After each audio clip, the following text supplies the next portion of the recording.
now we see what kind of results we have from our measurements that we have done. And this is the first graph of which is illustrating the pressure losses across the bed and the filters at the varying flow conditions. This one is related to the first data table, which is measurement of pressure drop and the bed height on your lab handout.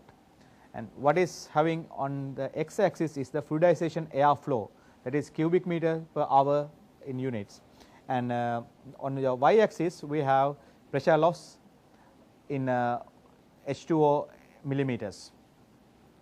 And the blue graph you are seeing on the blue line you are seeing on the graph is the pressure drop or pressure loss across the bed itself, and you will see that it is not significantly increasing with increasing flow. And the red one is the pressure loss across the filter itself, and here you will see the significant increment with increasing flow. And the blue graph, the green one, is the cumulative graph of these two, and higher the pressure loss means you need higher power to fluidize the system, and that is not good. And this is the observation you have here now.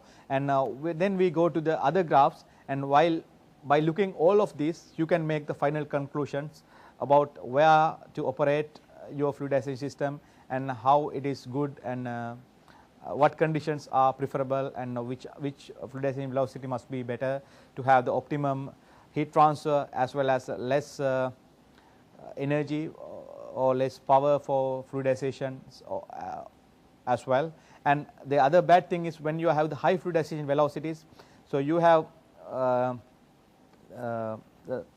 the pipe erosion, which is going to be bad as well, because the high fluidization velocity makes the high frequency of the particle hittings onto the pipes, and which makes the pipe eroding very fast, and that is also not good. And in that sense it's better to keep the lower fluidization velocity while having the good heat transfer coefficient and good combustion system situation. And let us see the second graph where we have the heat transfer coefficient or heat transfer performances at different flow conditions, which is corresponding to the second the data table that we have completed. And this blue graph here is showing the heat transfer coefficient under different flow conditions. If you see carefully, there are three distant regions in this graph, and the first situation we have the heat transfer coefficient increment with the increasing flow quite slightly at the beginning, and in the middle part here it is a significant increase. So this is another convection region here. This is a particle convection region where the particles are also, the sand particles are also contributing to the heat transfer quite significantly, and that is why we have very good heat transfer conditions here. And after this region again we have the increment in the heat transfer coefficient, not that rapidly. So by looking at the previous graph, you know that when we are having the increased flow you have the increased pressure drop, and here when you are having the increased flow you have increments in the heat transfer coefficient. That is good, and that is what we want to do, but you are not gaining very much by increasing the flows to very high conditions. And then you can find where the best operating situations, or where the optimum conditions to operate, where you can have low pressure losses and high heat transfer performances. That is up to you to decide where you should operate your reactor. And this the purple line here, which is the heat transfer coefficient, we calculated from the data we obtained and the table 3, where we place the heat the pipe above the sand bed, that means the heat transfer coefficient between pipe and the air. So if you compare this heat transfer coefficient performances when the pipe is placing in the air to the heat transfer coefficients when the pipe is placed inside the sand bed, you can see the significant difference. It is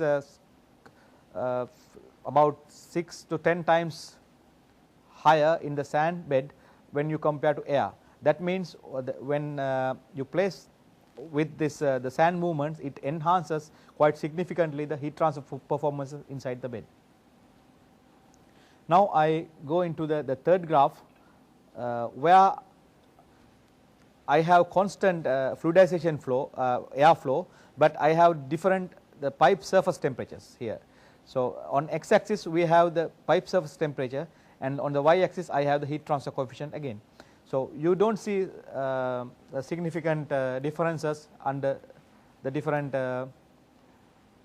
surface temperatures here, like what you get from the different the flow conditions. So these are the results I can extract from these measurements, and the final conclusions are up to you to decide, and how you see these results and how you can come to the conclusions of the laboratory. Okay, and thank you very much for your time and the interest.